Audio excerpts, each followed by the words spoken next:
आचार्य चाणक्य के जीवन की एक प्रारंभिक घटना से उनके चरित्र का बहुत सुंदर खुलासा होता है। एक बार वे अपने शिष्यों के साथ तक्षशिला से मगध की ओर आ रहे थे। मगध का राजा महानंद उनसे द्वेष रखता था। वह एक बार भरी सभा में चाणक्य का अपमान कर चुका था।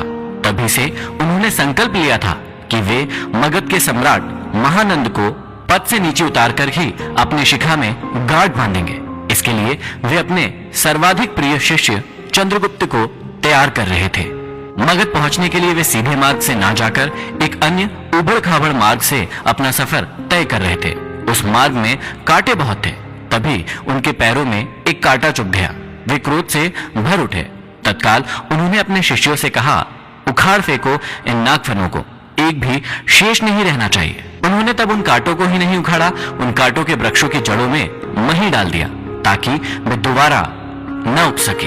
इस प्रकार वे अपने शत्रु का समूल नाश करने पर ही विश्वास करते थे। वे दूसरों के बनाए गए मार्ग पर चलने में कभी भी विश्वास नहीं करते थे। वे अपने द्वारा बनाए गए मार्ग पर ही चलने में विश्वास करते थे। आशा करता हूं इन अध्यायों को सुनने के बाद आप भी अपनी जिंदगी में अपने मार्ग खुद तैयार करें, अपने ऊपर विश्वास करें और अपनी जिंदगी में आगे बढ़े।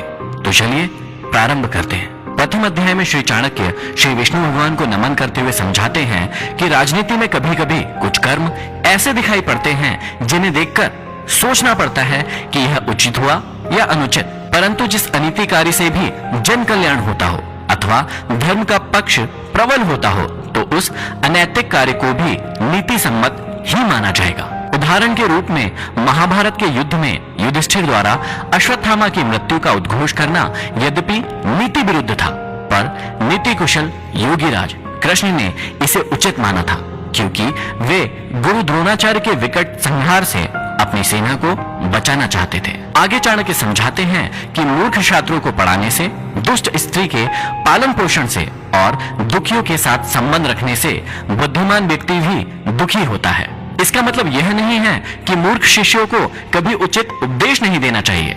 समझाने का तात्पर्य यह है कि पतित आचरण वाली स्त्री की संगति करना तथा दुखी मनुष्यों के साथ समागम करने से विद्वान तथा भले व्यक्ति को दुख ही उठाना पड़ता है।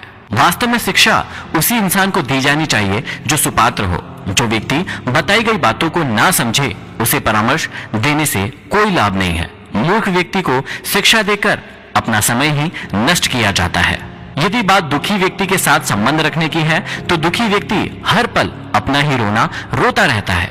इससे विद्वान व्यक्ति की साधना और एकाग्रता भंग हो जाती है। आगे श्री चाणक्य हमें समझाते हैं कि दुष्ट स्त्री, छल करने वाला मित्र, पलटकर तीखा जवाब देने वाला नौकर तथा जिस घर में सांप रहता हो उस घर में निवास करने वाले गृह स्वामी की मौत में संशय ना करे, वह निश्चित ही मृत्यु को प्राप्त होगा। घर में यदि दुष्ट और दुष्चरित्र वाली पत्नी हो तो उस पति का जीना ना जीना बराबर ही है।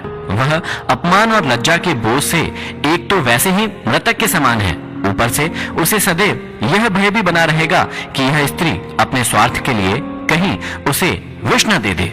दूसरा, यदि उस गृह स्वामी का मित्र भी दगाबाज हो, धोखा देने वाला हो तो ऐसा मित्र आस्तीन का सांप होता है। वह कभी भी अपने स्वार्थ के लिए उस गृह स्वामी को ऐसी स्थिति में डाल सकता है जिससे उबरना उसकी सामर्थ्य से बाहर की बात होती है।